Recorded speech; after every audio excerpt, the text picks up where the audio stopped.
Assalamu alaikum and welcome to a new episode of The Why Teacher.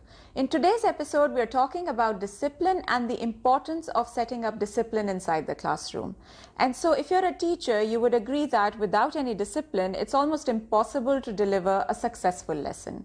So what are some of the challenges that children throw on teachers on a daily basis with regards to their strategies on discipline?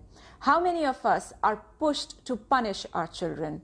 Is punishment a useful, effective, and relevant tool inside the classrooms today to find discipline?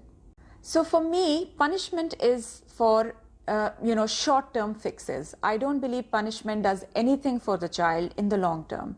And so if teachers are facing trouble with a certain child on a daily basis and they keep punishing the same way, I've seen for myself that there have never been results that have been lasting. So engaging punishment inside the classrooms is really old-fashioned, and I think the word punishment in itself is quite repulsive. So as an educator, in my 17 years of experience, I've never ever punished children. I've always tried to talk to children. I've tried to win my discipline through empathy. I've tried to win my discipline through conscience. I've tried to win my discipline through reasoning. And I think that sharing these strategies with you today is going to help you understand that, punishment is not a lasting tool. It is not something that is acceptable in the world today. And I think that institutions that support punishment as a tool of corrective behavior need to understand that there are laws that protect children and children have rights. So let's look at some of the things that children do inside the classroom that upset the lesson. So children can be very talkative, and they might lack self-control. They might be disorganized and be forgetful. They might, challenge you as, your authority inside the classroom. Maybe they don't like working in a group and they refuse to do so. Maybe they have created a gang of their own that works specifically to upset your lesson.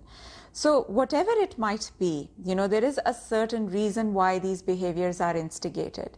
And to understand that these are human behaviors, these are being forgetful or lacking, initiative or not wanting to cooperate, these are all human characteristics.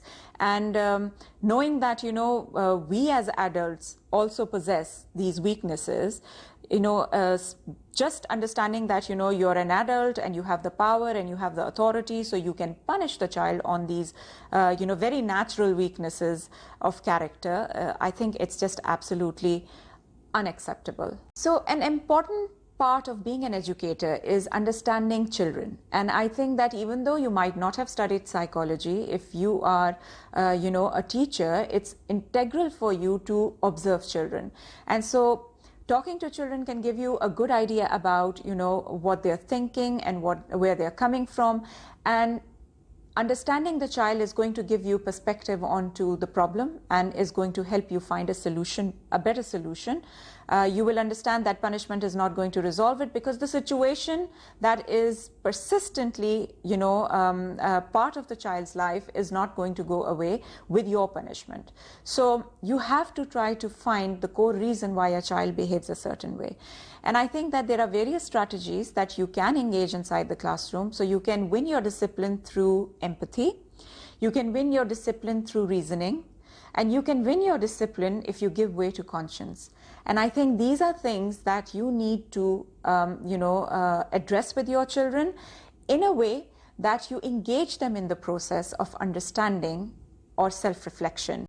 So discipline has a lot to do with control. And so look at it this way. We as teachers always feel that in a classroom of 30 children, we are the ones in control. But look at the ratio. It's 1 to 30. One person running the classroom doesn't look like a reality to me. I think that 30 children who are going to be engaged in the process are the ones who are actually going to be running the discipline of the classroom. So this first understanding, that, you are not the person who's going to control the classroom or who's going to run the classroom needs to come through to understand, how discipline actually works. So transfer that authority, transfer that control to your children, and that's your number one guarantee that your children are going to take over the classroom and take responsibility. Another aspect of discipline is your own attitude and your own temperament that comes through the classroom. So I think that when you're teaching children to be patient and be flexible and be listening, then you yourself have to display that kind of behavior as well. So you are the role model inside the classroom. The children are looking up to you. Some of them are very, very clever. They would challenge you and see how that instigates your behavior and how you react to a certain situation. And so if you want to teach them to be mindful of others and be listening to others and be cooperative, then you yourself have to handle the situation in a likely manner, for them to be understanding that this is actually the way to go about problems and difficulties. And so now more and more schools are replacing punishment with meditation. This is coming through because people have started to understand that when you're dealing with children, you're dealing with human beings who are still in the process of becoming whole. And so if they have weaknesses and if they have problems, then abandoning them in the problem is not the solution, especially in a school where they're actually learning the art of life.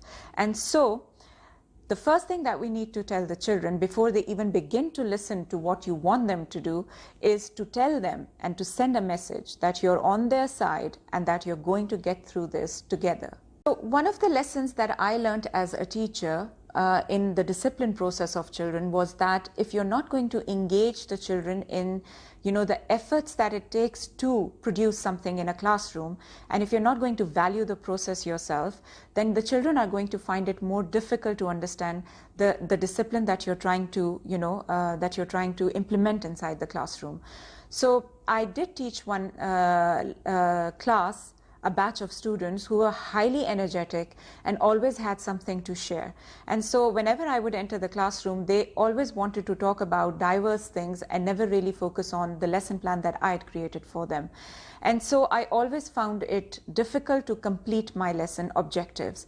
And so one day I got quite frustrated and I just transferred the whole responsibility of lesson planning to them.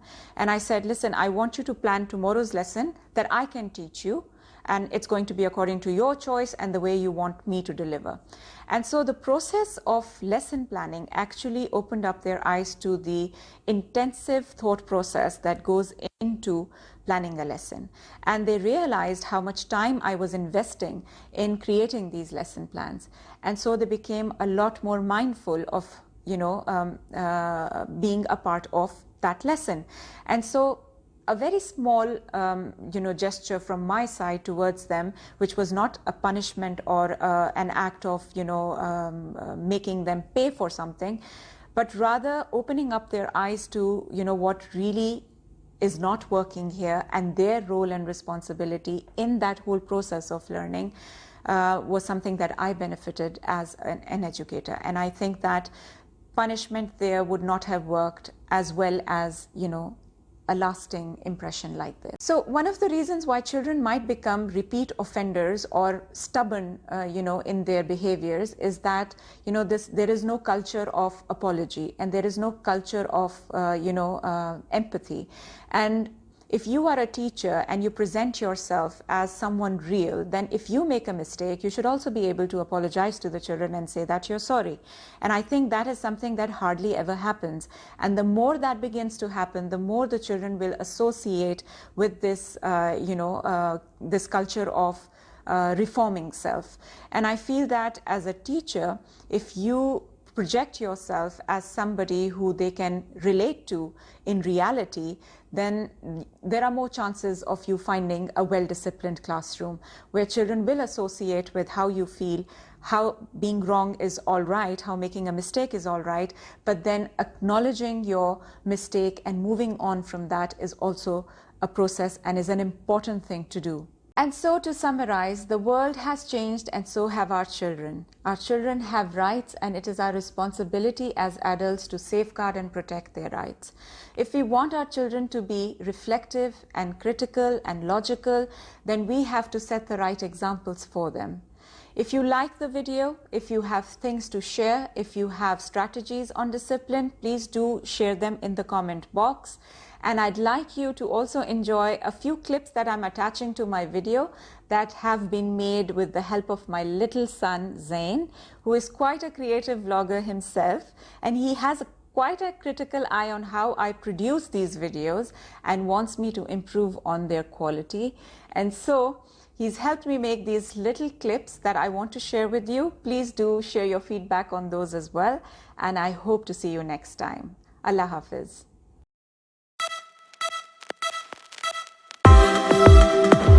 Miss, I forgot to do my homework. I was not disturbing people. I was not talking. I was discussing about the problem. So you don't want to answer the teacher? When the teacher asks you a question, you're supposed to answer. So now while you are in detention, you're going to write 100 times that you're going to listen to the teacher and answer her.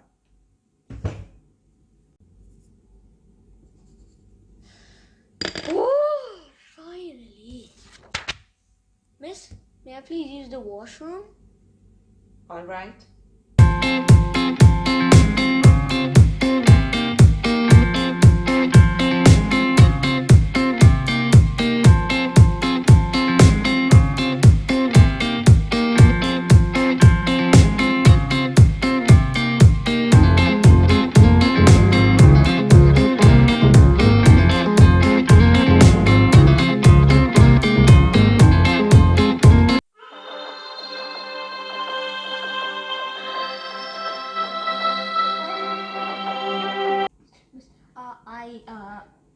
Get out! Okay, guys, seriously. Punishment? No. No, relax, dude. Just punishments, dude. It's just us kids.